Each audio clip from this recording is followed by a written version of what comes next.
across all the ISOC chapters, and the session is being recorded. So if anybody has any problems with it, please let me know, and I will, not record. But given that we will be creating a report out of this session, and we have a rapporteur also with us. Jigmet, our volunteer, has very graciously agreed to do the rapporteuring. So we will be recording the session. So, yeah. Recording in progress. Hope that's okay with all. So our first speaker for today is someone who has with her an experience of nearly 1.5 decades in the field of mental health and psychiatry.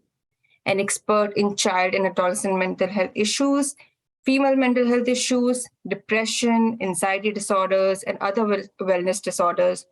She has worked in various well-known institutions in the country, including Institute of Human Behavior and Allied Sciences, Delhi, Institute of Mental Health and Hospital, Agra, Assam Medical College, Dibrugarh, among others. She is currently associated and is co-founder of Pathfinders Clinic, Noida, an outpatient facility providing holistic mental health care service. And she has been actively involved in various community outreach programs, including outreach clinics and mental health awareness programs in the community. So please join me in welcoming Dr. Ananya Choudhury. Thanks, Ananya, for joining us today. Thank you for having me here. Our next speaker is a young, budding women leader in tech, an engineer by education, and aspiring entrepreneur by passion. She is the founder of Dostify, a mental health-focused medical empowerment forum that focuses on eradicating loneliness from people's lives and allow people to become each other's sharing and caring buddies, connecting through stories in a safe space. She is currently working as an investment analyst and India Accelerator, helping early-stage startups reach their highest potential. Please join me in welcoming Pooja Sharma. Thank you, Nandita, for this amazing introduction. I'm super excited for this conversation today. Thank you so much. Thank you, Pooja. Thank you both for joining us today on this relevant topic of well-being.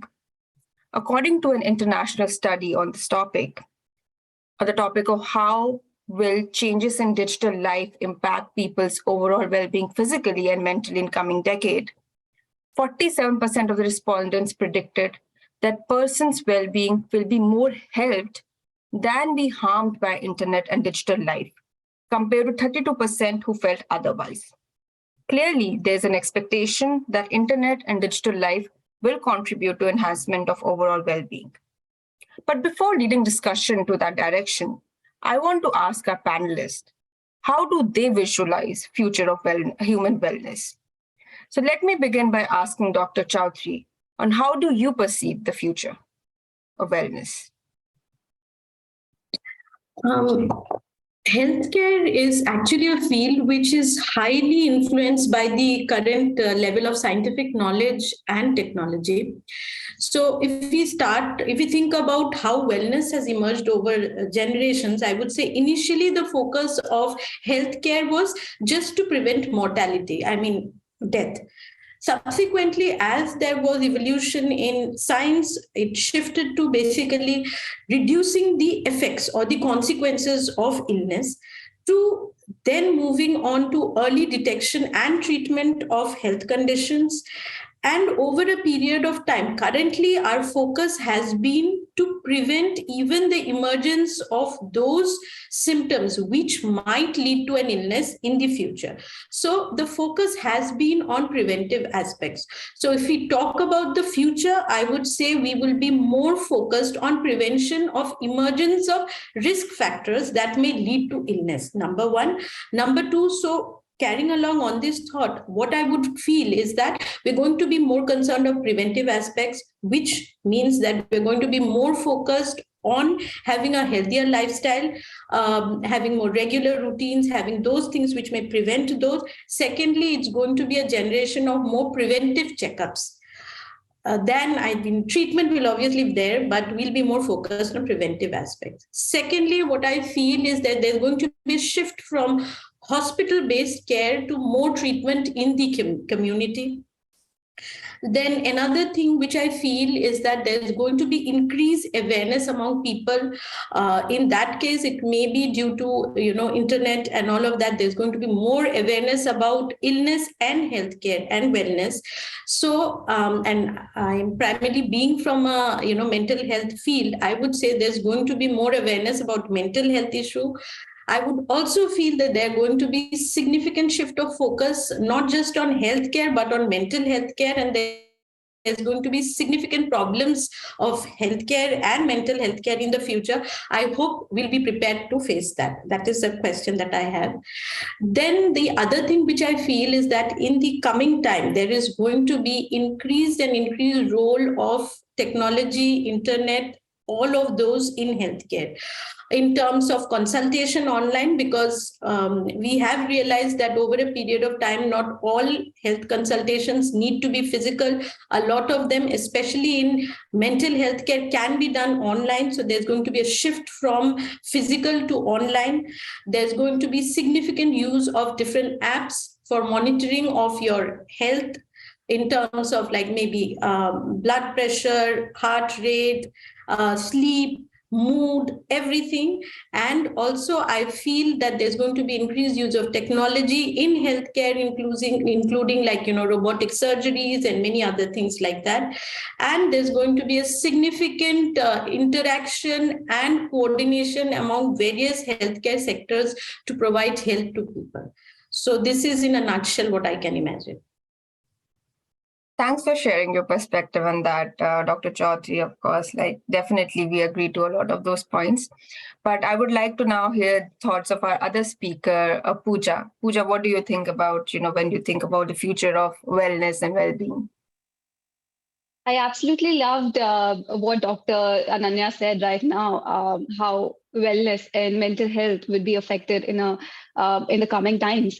And thank you, Nandita, for asking me about what I think about wellness.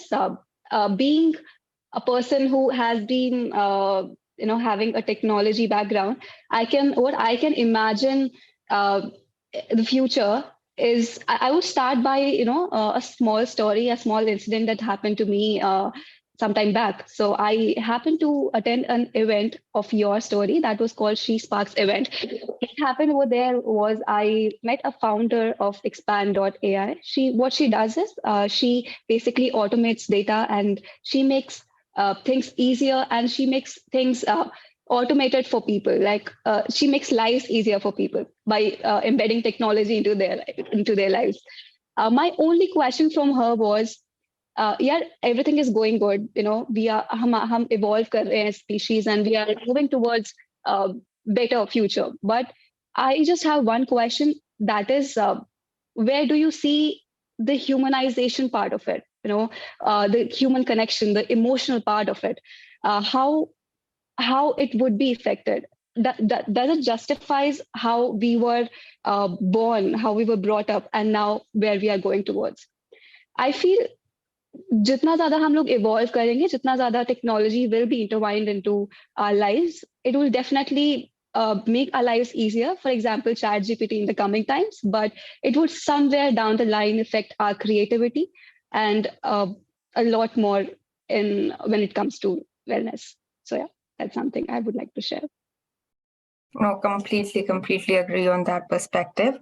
So, you, Dr. Ananya mentioned, and even you mentioned, so now that coming back to the point, if internet is gonna help us or make our lives easier, or is it going to, bring with it much more maladies and problems because a lot of problems are also associated with this all the time. We cannot leave technology. Every time our hands go and we have to pick up our phones, we have to check Instagram and a lot of things. So how do you think internet is going to shape the future of wellness, or how will internet and internet-based applications contribute to the future that you have thought of in terms of wellness? So I would again go to Dr. Choudhury and ask you for your perspective on this. I'll focus, I mean, we talk a lot about the negative aspects, so I'll try and focus on what I feel is going to be the role, the significant role. See, I'll start with that. There is a significant shift from before the pandemic to during the pandemic and now. Especially in India, because the role of online consultations by doctors, I mean, medical professional, was, I mean, you could consult, but you could not give a prescription per se. So it was, I won't say it's not legal, but there were certain reservations about it. So prior to the pandemic, it was not exactly, we did not have guidelines for that. So it was not kind of legal in our country for a doctor to consult. A psychologist could, but not a medical doctor. But with the pandemic, what has happened is that they had to change, obviously, and very fast. So they had the teleconsultation guidelines for health professionals. So what it did actually, it kind of legalized the online consultation, which was definitely the need of the hour. And it showed that a lot of the reservations that medical health professionals or organization had, that when you're consulting online, the patient will not be comfortable to talk to the doctor, or you won't have the human contact, or you won't have the human connect, you may miss out a lot of diagnosis and all of that. But a lot of those things were taken care of, and it showed that actually online consultations were the need of the hour, and they could meet with the needs of the people. Because during the pandemic, you could not go out, and not the hospitals had closed down, so it shifted. So a lot of the conditions could be taken care of online. So I would say that with the pandemic, it has shown, and especially in mental health, I think it's very, very important because of two major reasons. One is the accessibility and availability of professionals at your doorstep.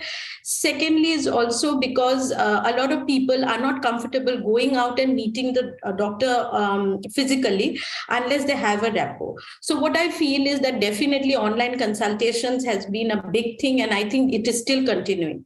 So that is one thing that I see. Secondly, what I feel is about different apps. So when you talk about different apps, I'll talk about one or two apps. I'm not advertising any of it. So I'm just for the purpose of explaining and saying. So there are various apps like, organizations, they have apps also like Practo, Librate and all of that. So these are the apps which have made consultation very easy. Like for people to check out the doctor, connect them, have online consultation, get a digital prescription, have follow-ups, and for the doctors to organize their appointment, to keep records of their, discussions or prescriptions, share it with the patient and all of that. Then there are various other apps like Headspace and all of that, which help people in meditation, in sleep hygiene, in a lot of other things. There are other apps also which can help you monitor your heart rate, mood, and all of that. So all of these are there. And besides, there is a lot of information available online about health and mental health and what are the things you need to take care of. So I would say there are a lot of positive aspects, and I feel this will continue multifold. On the flip side, what we have to take care of is that information without, consuming a lot of information is also dangerous, because as you keep reading about various illnesses, what actually happens is you might start feeling that I have a lot of them. So what happens is you end up meeting a lot of people with self-diagnosis and, a lot of illness anxiety per se. So those are certain things. Besides, obviously, there are a lot of issues related to excessive use of internet and various portals like depression, anxiety, various addictions. I'll not go into that right now. But what I feel is that all of this depends on how effectively we can use these mediums, because there are a lot of positive aspects to the use. So I would say there is a huge role of internet and various apps in the future that I can think of. Thanks, Dr. Ananya. And yes, like Shweta mentioned, like some of these apps we have also used and experienced the benefits of it. And hopefully more such apps can come in, which can help us, in our overall well-being, betterment of overall well-being. And talking of apps, of course, Pooja, she has been using internet and technology for making people's life better through her platform. So Pooja, how would you say that, internet and internet-based apps will be shaping the future in coming times?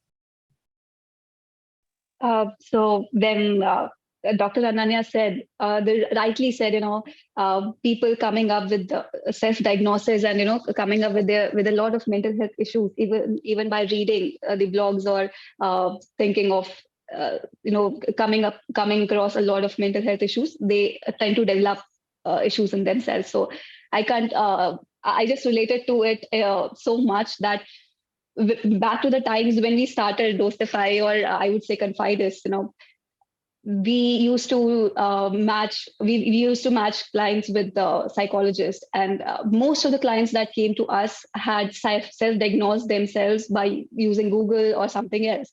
So I think that's the suppressing part, that's the toughest part of it, that psychologist का role ही नहीं आता है, उससे पहले ही लोग अपने आप को self diagnose करके बैठते हैं, but that's the part and parcel of the life. But I hope it helps in the coming times. I hope it gets better with the awareness that is raised. Post pandemic, I feel a lot of awareness has been raised, and things have been better. Talking about technology, how it has intertwined and how it is going to play a role, how applications are playing role. Ananya, Dr. Ananya, and Anandita, I would like to tell something. कि जब हम chat GPT की बात करते हैं, फिर प्रैक्टो की बात करते हैं, it is a kind of platform जो बहुत सारे साइकोलॉजिस्ट को, बहुत सारे डॉक्टर्स को साथ में लेकर आता है, and then it is providing a platform where clients can approach easily to the doctors. But ऐसे ही कमिंग टाइम्स में there would be a lot of applications that would be coming up that will be built on the basis of such practices, such applications, such ideas. For example, psychology में we are हमने Dr. Ananya को देखा, she is doing a marvelous work in the field of psychiatry. If she comes up of something of her own, the basis will still be the psychiatry, but she has actually involved technology in her practice and made something usable for their patients or for their clients, for the generation out there. And it would be a need of an hour, I would say, and it would also be something that would enhance the usability of her service. So I think that's something I would like to press on. Definitely, Pooja, I agree that, if we are working on something and if we include technology in it and can create something out of it, that will definitely help in shaping the wellness overall. While we're talking about technology and we are talking about, chat GPT and other such things, there is a question, how in coming times, especially in the times of AI, metaverse and all, how will wellness be perceived in such alternate universes? So how, according to you, will wellness be perceived in the, in the space of metaverse or in the age of metaverse or in metaverse, like whatever you want to call it? You can start, Pooja, yeah. Sure. So you can go ahead. So if I talk about metaverse, or the upcoming technologies, Nandita, yeah. There are a lot of things that are coming up, a lot of features that are coming up. But one thing I would like to take our attention towards is जितना ज़्यादा हम technology पर dependent होते जा रहे हैं, and things are becoming easier for us, the approachability of things are becoming better, उतना ही ज़्यादा loneliness in our lives is increasing. We are not the beings. We are, we go towards a human connection. We are people who actually go towards humanization of things. We go towards what's out there, how approachable is the other person. And in the coming times, in the metaverse times, I feel things will be a lot more easier, lot more better. lot more approachability will be there in terms of reaching out to professionals. But I feel there is a boon and bane part to it, and that's something I would like to tell people. Okay, thanks, Pooja. Dr. Ananya, how would you like to respond to this question? This is a tricky one because metaverse still seems to be like, we imagine it, I mean, maybe differently by different people. We don't know how much of it is actually going to come up and how long it's going to take. But I thought a little bit, I researched a little bit because it's not exactly my forte. But one thing which is there, I'll try to touch upon the positives and the negatives of it. One thing is definitely what I feel is that health per se is not going to change. I mean, health per se is not going to change, but how it may positively or negatively impact us is what I could understand. So positively in the way that there would be maybe virtual hospital kind of a thing online, where you can diagnose and triage people differently, like those who have minor conditions which can be treated in the community or online, to those who need hospital setup. A triage kind of a thing can happen, right? Because healthcare, a lot of things, like previously all of it was hospital based. We would all go to the hospital with a cough and cold fever to anything major. So maybe that may be effective, that one could be dealt in the community and who requires. So there may be a virtual triage kind of a thing, and referring to certain places. That is one. Secondly, I would focus on healthcare professional per se. It may be highly beneficial to us in the sense that, when you get into medical school, you in first year of medical science, you have anatomy, where you have to dissect cadavers, I mean dead bodies, to know the human body. And that it's very difficult to get, what should I say, cadavers for dissection. So with all of that, you would be helped, because what I can understand is that it's going to be virtual with, the feeling it's like real. So a lot of it can be taken care of like that. So that is one thing. The learning may become easier and better. Then a lot of surgical practices. What happens is, suppose you want to learn a particular surgical practice, but you don't have an expert in this place.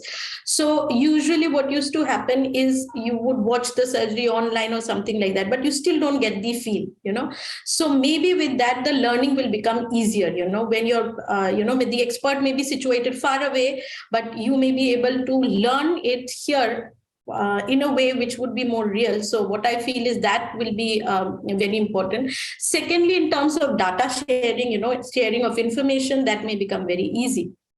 So that is about the learning part of it. When I talk about patients, what I feel is that there are 2 or 3 aspects, especially in mental health, which will become better. I would say in terms of counseling, when you are talking to a counselor or a therapist online, it is still, what we feel is that human contact is not there.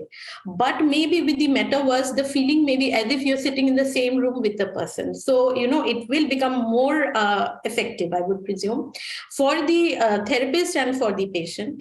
Secondly, in terms of there are certain people with certain illnesses like phobia, like fear of heights, fear of enclosed spaces, all of those specific fears. So usually such patients, to get over those, fears, what we do is we expose them to certain situations till they get, habituated to it. So in this way, I would say, you could simulate an environment of the fear without the person being actually exposed to it. And that can help therapy in that person, to get over that fear. And also people all over the world may be able to form, people who are suffering from similar illnesses or, who need company, could form support groups. And the feeling of interaction would be very real. So I feel all of that will be helpful. Now, coming back to the flip side of it, now, all of us know that with the increased use of social media, with increased gaming and, use of internet, there has been either, it can precipitate or it can exacerbate underlying condition like depression, anxiety, body image issue, body dysmorphia, consciousness about how you look and all of that. And what I feel is in the metaverse, it's going to be so engrossing, it may be much, much more. That is one part of it. Secondly, when we talk about behavioral addiction, now earlier we used to talk about addiction in terms of substance, alcohol, this, that, all of that is there. But now it's more about behavioral addiction. We come to pornography, we come to internet, we come to gaming, various kinds of addictions. So it is going to be like all of that on steroids. So what I feel is that is the part which is going to be really troubling, because it is going to be so engaging and engrossing. So that is going to be a significant problem. Also, I feel when we talk about online bullying or, all of those things, that may get worse. So that is there. And lastly, I agree with Pooja when she mentioned that, we are humans. So we want human connect, we want people nearby. So we may end up being more alone. Virtually, we may have a lot of people, but in real life, we may end up being very, very alone. So those are the things that I feel may be a problem. So yeah. Dr. Ananya, I'm sorry, Nandita, to barge in abruptly. I just have one curious question from you. What do you think if we talk about mental illnesses in upcoming times, like metaverse and technology, can it be a possible situation where actually technology is able to relieve people's anxiety and, diagnose and actually give them the whole, solution towards anxiety or mental health issues like depression? Also, one more thing, when the coming times in metaverse ke jaise, how would you think jobs of psychiatrist and psychologist ऐसे जिसमें human connection की जरूरत होती है, ये सारी jobs किस तरह से affect होंगी, and how they have to evolve themselves in the upcoming times? उनको अपने ही field में कितना ज़्यादा upskill करना होगा? I would rather use this word to on which level they have to upskill themselves to actually match the pace with which world is moving. Yeah. So I'd start with the first one, which you mentioned, that if I can understand correctly, what you asked is that how the metaverse or in the future, all of this can help in basically diagnosing and treatment of mental health conditions like anxiety or depression, right? Is it correct? The first part, yeah. So yeah, I would say, will it be possible? And the add-on question was, will it be possible to actually provide the whole therapy part and actually treat people towards by using technology? And there will be no human connection or human intervention, like for example, psychologists. That is the part which is a little tricky, because when you talk about technology, I mean, it's about what you feed the technology. I mean, whatever information you provide. So I am a little skeptical about that part. If, would we be able to do it all with the technology without the human, involvement? Let's just put it this way. So what I feel here is that I'm not sure about that part. I would still feel that it has to be driven by, humans in some way, because total diagnosis, management and all of that on technology will be a little tricky, because you have to understand that when we assess a patient, there may be 10 patients with the same symptoms, but you also have to gauge whether the symptoms that the person is telling, it's not just the symptoms that you count कि 10 में से 5 symptom है तो तुमको ये है या वो. You also have to probe further to understand that where is it coming from. Is it persistent, pervasive? Is it limited? So I would say it could not be totally machine driven, especially in mental health, because it's not exactly about like, you have fever, cough and cold, this, and you're diagnosed with that. You understand my point? So I would not think that it could be totally technology driven without a human, involvement in that. First part of it. therapy definitely, but I would still say that therapy totally by technology won't be, because it's not like, one set suits everybody. So that part, I don't think as of now that is a possibility. To answer to the second part of your question, the first part, obviously technology is going to aid us a significant way, but I don't think we can do away with the humans at this point. Second, to answer the second part of the question, which was, if you could repeat, I just clipped the second part of the question. Sure. So the second question was, So, when yeah. in the coming times, technology is coming up, and there are So a lot of basically, it was more jobs like that what are would be affected. the role of psychiatrists and mental health workers, especially in metaverse. So that was the crux of the second question. Yeah, I think what she had asked is basically how much the mental health professional have to upscale themselves to be able to function in it. So I would say with the technology, all health professional and mental health professional have to update themselves significantly, because like I said, whether it's the field of science, health, or whether it's the professional, scientific knowledge and technology is going to drive us. So I would say we have to upscale ourselves significantly, not just in healthcare, but also in technology. So I would say a lot.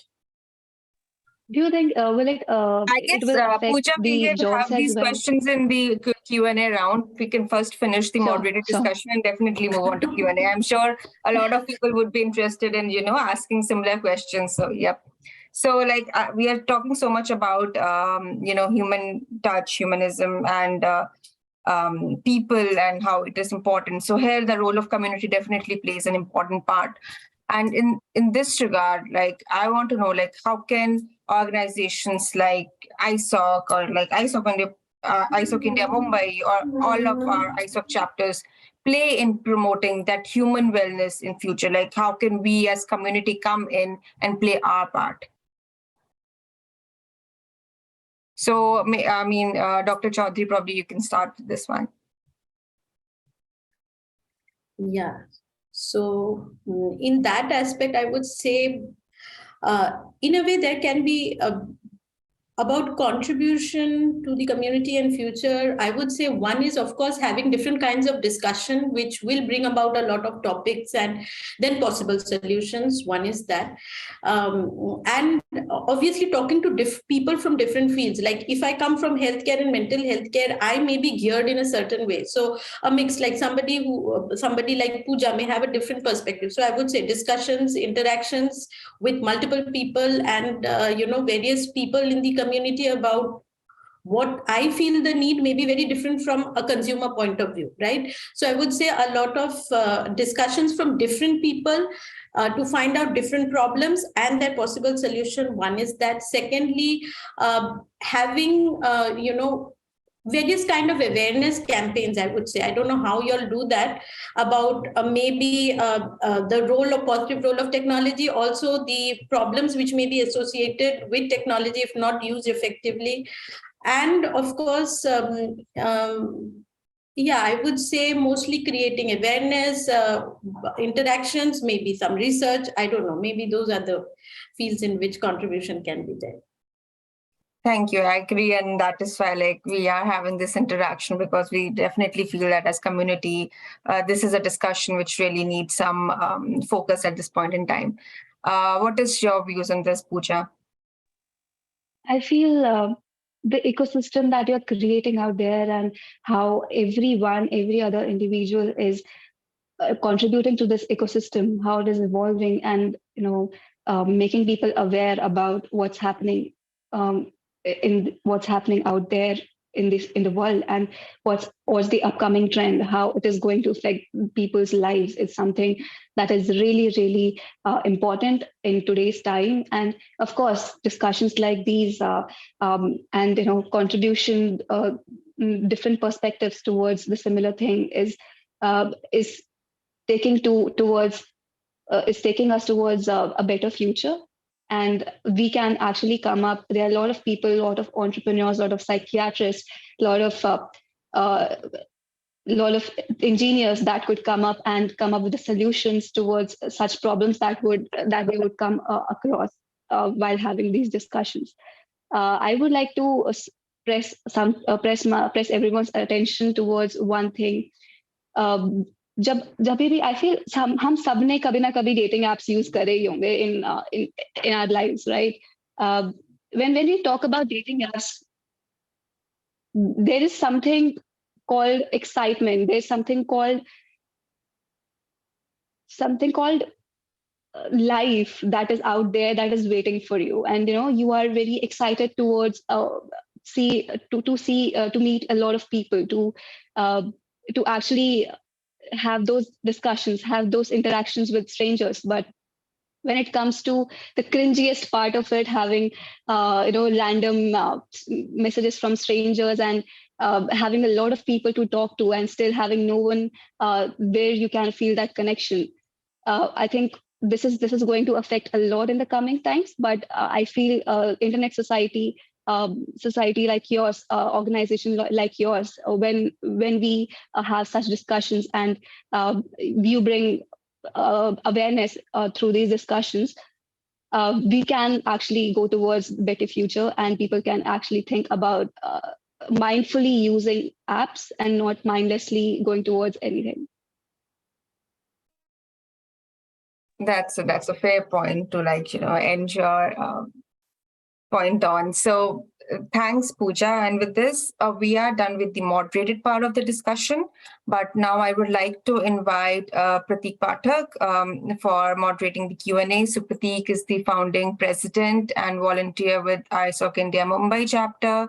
And he is currently working in the area of wellness, beauty and wellness. Prateek is working with Lakme, where he is spearheading digital transformation, and so he is a lot attuned with the wellness or well-being of women, at least, because beauty is straight away related to their wellness. Prateek, the floor is yours. Q&A. So I would just like to inform everyone that in the form that we had sent, a lot of questions had come to us offline also on this particular topic. In fact, I've never seen so many questions coming to us. So Prateek, you can start with those questions. And there is a question that has come directly to me. So, you can start with it and I can just type it out what the question is. So over to you, Prateek. Thank you. I think the first question that all of us would like to know would be about, the dating app experience of Dr. Ananya and Nandita. But, we'll keep that for a later time as to what has been their experience using dating apps, and whether they empathize with what others are going through here. So that is something we'll take it up later. But we are, so as Nandita, you rightly said, we'll go in two ways. We have a lot of questions here with me, so I will take this up. But meanwhile, if anyone has any question here on the call, we can take that up as well. So any quick questions on the call, because we have received your questions here, but still anyone would like to speak out your own question here. So I want to just give an opportunity for that. Before I go to the pre-list set of questions, one of my own questions and then another question. So there is a question that I guess the person sent to me. So the question is, and I think this is more for Dr. Choudhury, how much is the role of clinical correlation and clinical examination in psychiatric and clinical psychology? So essentially, what is the role of clinical correlation, clinical examination in psychiatric and clinical psychology? So, what I've understood from the question is basically that what is the role of clinical symptoms and observation in terms of diagnosis and treatment, right? Okay. I understood that. This is the question that has come, so I wouldn't know, this is what you shared with me. I just wanted to paraphrase it so that I understand it better to answer. So there is a significant role of clinical examination, I would say. But in mental health, the symptoms are not like when you have high blood pressure, you have a machine to measure that, and right, this is the cutoff. So yeah, you have high BP. Mental health is not exactly machine driven or test driven. I mean, blood tests or any other test driven, most of them. So it is clinical symptoms, it is observation, it is history taking.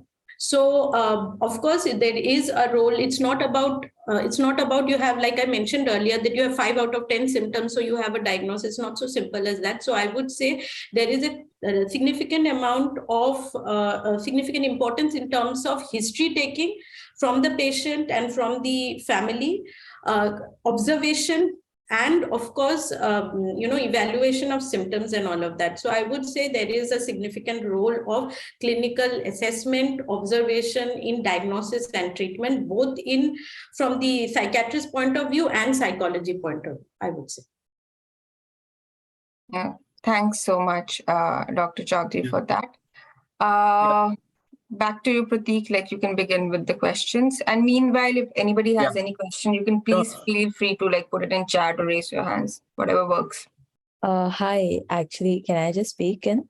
So just a minute, Judy. We'll first thank you, Dr. Neha Sharma, for that question.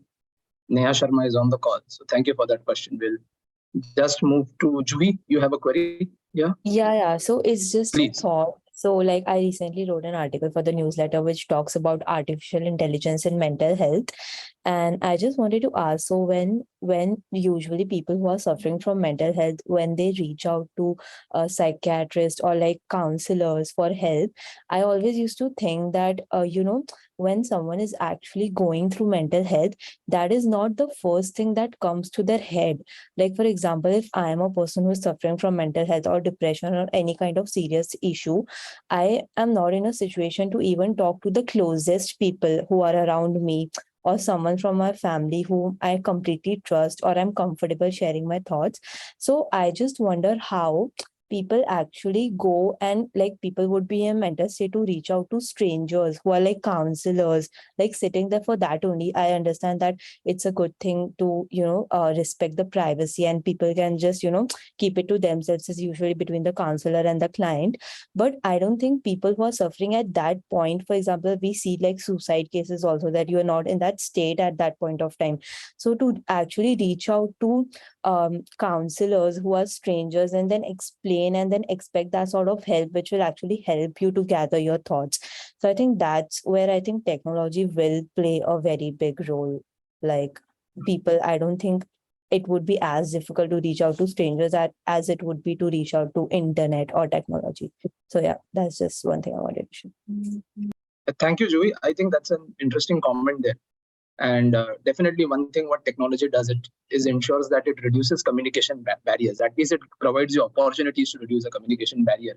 Earlier, probably you had to visit the psychologist or probably write a letter to the psychologist or a psychiatrist, but now you can actually drop a Facebook message in case if the psychologist or a psychiatrist has his own Facebook homepage, or probably write even an email to them. So that kind of simplifies things. Jigmit, you have a query here, so if you can go ahead with that.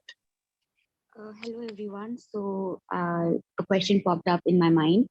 So my question is, a lot of people who are depressed and all, they are having a lot of trust issues. And when it comes to online counseling, they are kind of facing what if they leak my whatever the privacy, whatever I talked and all. So how to overcome that thing, when it comes to online consulting? Thank you. That's my question. Can I just take this up? Sure. Yeah, sure. Thank you. And so one thing, who asked this question? Can I name your name? That's Jigmit. Yeah. Okay. Jigmit. What I feel your question is when it is difficult to approach someone, how easy it would be to how would person express themselves or something like that? Yes, basically when it comes to online consulting, because a person can when it comes to online, they can leak the data and then they can afterwards they can do anything with that data, and then they can sell the data in dark web, and then anything can happen, right? So there are a lot of trust issues when it comes to online consulting. I mean, a friend of mine, she was also saying like, I want to consult doctor, but like, is it safe for the online consultation, like that? She was asking me. So this question popped up in my mind. So I would say, Jigmeet, there are a lot of possibilities out there that your data can be misused. Definitely, it's there. When it जितना ज़्यादा technology पे move उतना ज़्यादा ये सारी चीजें बढ़ेंगी. But I would say if there is nothing like that when it comes to psychologists per se, because there is a kind of confidentiality that comes in between the psychologist and the client. But also there are a lot of cues and a lot of prompts out there that you can use to express yourself, which is called journaling, or expressing yourself through art. There are a lot of things out there that you can say to express yourself. So I think that you can use use as an intervention in the first place. Sure. Dr. Choudhury, would you like to also add? Yeah, Dr. Choudhury, do you have a perspective on this? Yeah. So when it comes to people who have trust issues or are not in the state to actually physically go up, have a consultation physically, online consultation may be easier because you just book and you don't have to go. You don't even have to leave your bed. I mean, I'm just saying some people may not be in the state to even leave their houses. So I would say it's easier in the sense you just book and you talk. If you want to physically see the patient, you can do a video consultation. If you don't want, if you're not comfortable, you can also go for an audio consultation. That way it becomes easier. When it comes to the question of trust and confidentiality, anybody from the medical fraternity, especially from mental health, it's very clear when it comes to confidentiality. Whatever my patient is going to talk to me is going to remain between me and that patient. I mean, it is a learning. I mean, it's a training which you get from the beginning. And anyways, we don't even share what happens in the clinic with family members. We don't talk about it, right? Because you're trained in that way. And the second thing is that you try not to carry the baggage of the patient at home. So that is there. You're not going to discuss it with anybody else, except there are certain conditions. If the patient is suicidal, if there is a risk of harm to the patient or to the family members or anybody, then of course there may be you may have to, that is a requirement that because of that you may have to confide, you may have to take help of other people in that case.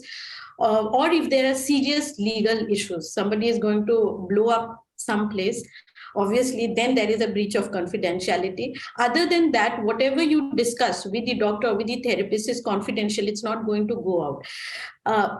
When it comes to using technology, in the sense whether you're using an online portal or whether you're using some other means, see, the risk, what you talk about is them selling the data and all of that, that can happen. But what I feel is that herein where we have to work harder to have stricter regulations in terms of them not leaking out the data or not leaking out all of that. So I would feel in terms of like the fear that you have in terms of your data leaking out and all of that, I would say the risk is there, but I don't know how much at this point.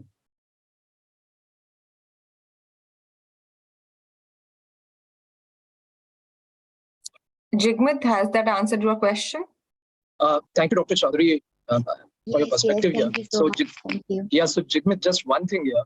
Yeah, so Jigmeet, because you come from a cybersecurity engineering background, I think this would be a very interesting thing which you can eventually look in, because what psychiatrists and entrepreneurs can do essentially is give you the requirements and the business side of requirements about how it has to be done. But how do we improvise or enhance the backend data standards for this is something which backend engineers have to decide. When we are trying to work on these protocols and compliance issues. At one end, just to add to the perspective of our esteemed speakers, you have certain compliances, like say in GDPR and others, European GDPR, wherein your data has to be stored in a particular format, it has to be processed in a particular format. There is an element called as right to be forgotten, wherein in case if you want your data to be deleted everywhere, then it has to be deleted. So at least there are some regulations abroad. We are trying to work on certain regulations in India. ISOC Delhi generally plays a very key role in these regulations. But whether these regulations are actually being compliant or not, and people then, signing on paper that they are complying to this regulation, but actually selling it back to the dark net is something which, where Jigmeet, you and, your colleagues at the institute will have to, help us on that eventually. So that's just one comment on that. Yes, yes. So that's it. We have Shweta. So Shweta, would you want to ask your own question, or you have already put a question here on the chat? Should I speak it up for you? Okay, so I'll just speak out Shweta's question. Shweta's question, and there is a Shweta's question, and there is an add-on to that question from me. So for both Pooja and Ananya, that question. So the question is how healthy it is for women to use filters while clicking snaps or photographs. And the add-on question is how healthy it is for women to switch on their videos on video calls. So if you can answer both these questions, that would be helpful. We'll start first with Pooja, then we'll go to Dr. Ananya on this. So I feel when it comes to having that confidence, that you can be out there, you can actually portray yourself the way you want to. It is actually important in that sense कि आप अपने आप को वहाँ पर लेकर जाओ and you expose yourself towards whatever opportunity is coming to your end, but there is a negative side of it as well, that it might be misused. That's obviously it's out there, but I feel there's always a part and parcel of things, and it always goes in hand. If you can ensure few things that there is something that is negative out there coming out for you, you can actually say no to it, avoid it in your own sense. You can have boundaries and go towards it, but I feel when it comes to women, you should definitely go for it, and there's nothing stopping you, and there should be nothing stopping you to portray yourself the way you want. What about the other question about switching videos on during video calls? Do you have any perspective on that as well? I feel switching. I would मैं एक perspective दूंगी. When we used to do a stress-free February campaign, it was a campaign that we used to do with Confiders.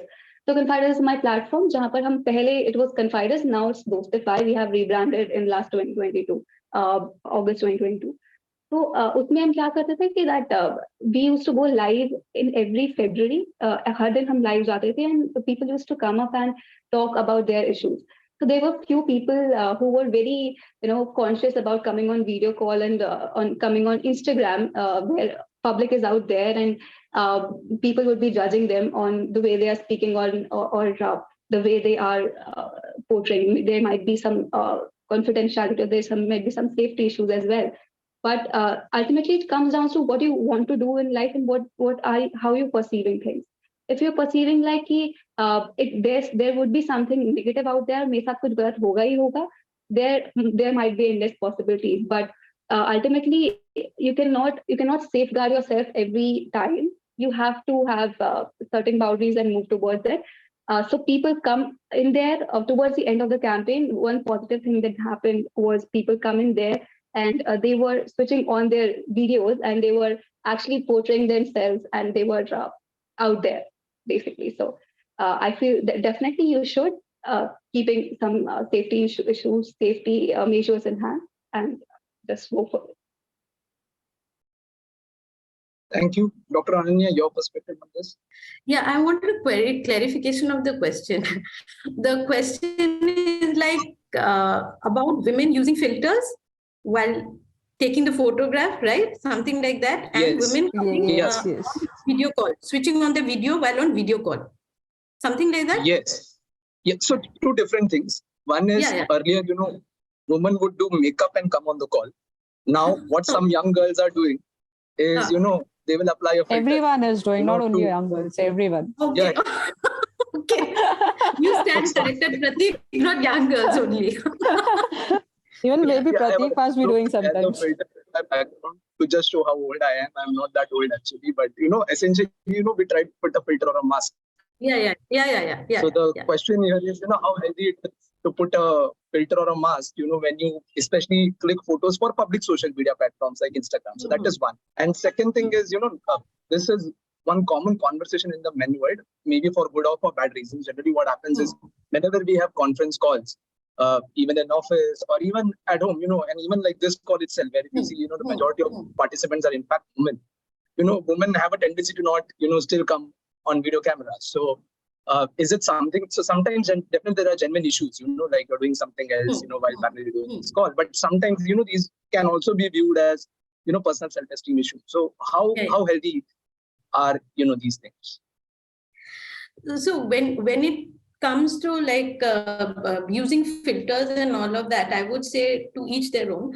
But what I feel is that if I mean, and I'm not going to say it's just for females, I would say both men and women have a lot of insecurities. We always talk about women. I would say men have a lot also in terms of physicality and how they look and all of that. And especially I would say this is more so in teenagers and young adults, I would say in their early 20s. So there's a lot of insecurity.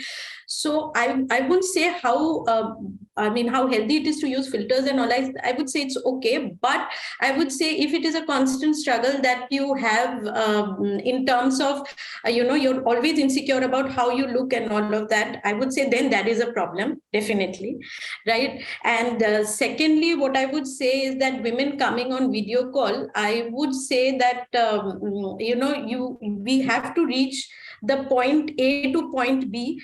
Point A being uncomfortable with how I am and how I should look, the real and the imaginary self, the ideal self and the real self. And point B being how you make the journey, that it's okay to be imperfect and it's all good. So I would say all of us will have to make the journey. So I would say that that is something all of us have to strive towards, being okay with how you are, and people will take you the way it is. But there's another thing to it. Since childhood, all of us have this issue that घर के कपड़े बाहर के कपड़े, घर में कैसे दिखना है, बाहर कैसे जाना है. So I would say there is a role of that also between when you are sitting at home just like that and when you are in front of the camera. So I would say it's a deeper issue there. Thank you, Dr. Ananya and Pooja. Shweta, thanks for that question, and that reminds me that I have to give your eyeliner back to you, so I will do that after the call. But coming back, we have one very interesting question from Seema. Seema comes from a very interesting background of working in technology, which is ASUS, and then working in Lakme and Shankara. So she has been in forefront of beauty and well-being tech. So Seema, if you don't mind, if you can, do you want to take your question now?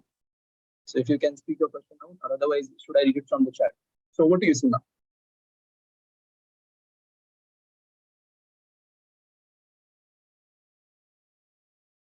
So I think Seema is multitasking here. So I'll ask this question on her behalf. So her question is specifically for Dr. Choudhury, but Pooja, you can also give your perspective on this.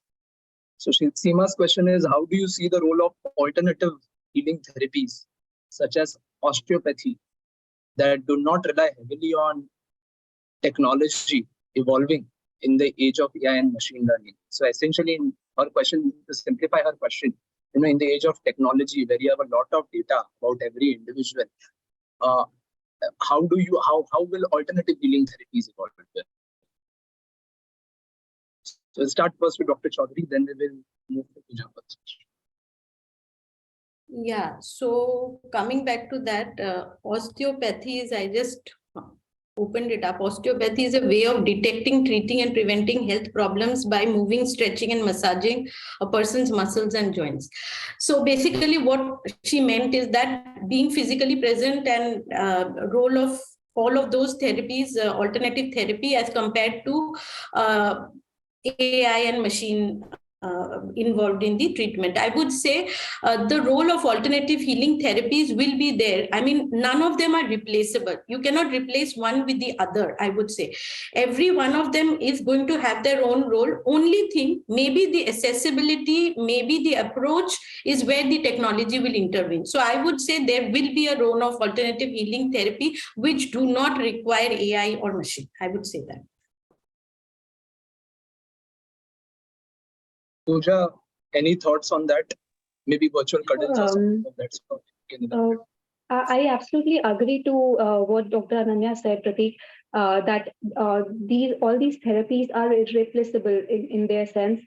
Just the only thing is the way we approach towards the therapy, the way it is accessible towards people will definitely change, and there will be a lot more role of technology in that sense, and there will be an intervention of technology in the space of healing as well.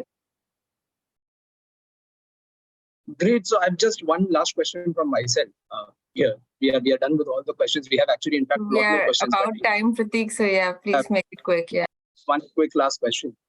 So my question. So I'll give a question. And I'll give a bit of a context as to where the question comes in. The question is, how do you measure well-being? And the context is, assume you're building a game. So for example, in a stock market virtual game, you have something like what money you have at the end of the day in your stock account. Or, for example, if you are playing a war game, then how many guns you have in your ammunition. Or if you are playing an empire building game, what amount of empire have you captured? So, if a game developer wants to understand, build a game on well-being or mental well-being, what is the ultimate measure of well-being as per you in today's time as well as in the future, with the evolution of mental. So, Dr. Choudhury, you want to take that first, and then we'll go to Pooja. How do you measure well-being in the internet age? That's the crisp, and context is, in case of games and other things, what will that tangible measure be that people should try to achieve? So I'll also give a context. I'll start with a definition by WHO about what is health, right? So health is considered to be a state of complete physical, mental, and social well-being, and not merely the absence of disease or infirmity, which obviously is another tricky way of saying there is no absolute measure to, there is no absolute technique to measure health. But what I would say when we talk about well-being, I would say one is you being free from disorders, mental health disorders. That is one part if we talk about WHO parameters. Second is you may be having day-to-day problems. Everybody will be having some kind of day-to-day problems, but you'll be able to manage it, right? Manage all those problems without having much of an issue. And lastly, you're able to do every day-to-day functioning, social or occupational, and being able to enjoy the things that you're doing. So to answer your question, I have made the answer very, very difficult for anybody to measure. Yeah, to make a game out of it. Like, to have a tangible measure, like the amount of money in your bank balance, the amount of assets you have, something which is measurable. This has become a bit difficult enough. It is a little intangible, to put it very simply. And I don't think there's a right way, but not having any disease, number one. Number two, being able to do all your social and occupational functioning. And thirdly, I would say being able to enjoy things the way you want to. But it's still intangible. No wonder we don't have well-being measuring games. It's still being developed by the top companies of the world. But Pooja, my hopes are pegged on you because you're an engineer by training, and you have some experience of going on this online app. So would you consider any measure of it? Like, I'm just giving you one thought from my end. It's just a thought. Like, say the number of good morning messages you receive in the morning. Say if you get more good morning messages, then essentially it's going great for you. So, is there any tangible measure of well-being for you? So that's a tough one. That's a tough one to answer, honestly, Pratik, because in day-to-day life or in real life, how I see well-being is having satisfaction or peace of mind by the end of the day. But when it comes to online apps or online gaming apps, there's a lot of dopamine hit that we're talking about. There's a lot of satisfaction in terms of virtual or artificial satisfaction that we're talking about. So I feel that there one measure that can be there is how you are expressing, how well you are able to express yourself by any form, whether it's online or offline. एक quote जो मैं बोलना चाहूंगी, किसी बुजुर्ग ने मुझसे कहा था कि दर्द बांटने से कम होते हैं और जो दर्द बांटे नहीं जाते वो जख्म बन जाते हैं. So I hope everyone out there is able to express themselves fully, hopefully every time, and via online or via offline, however they want to. But I just hope by the end of the day they have to.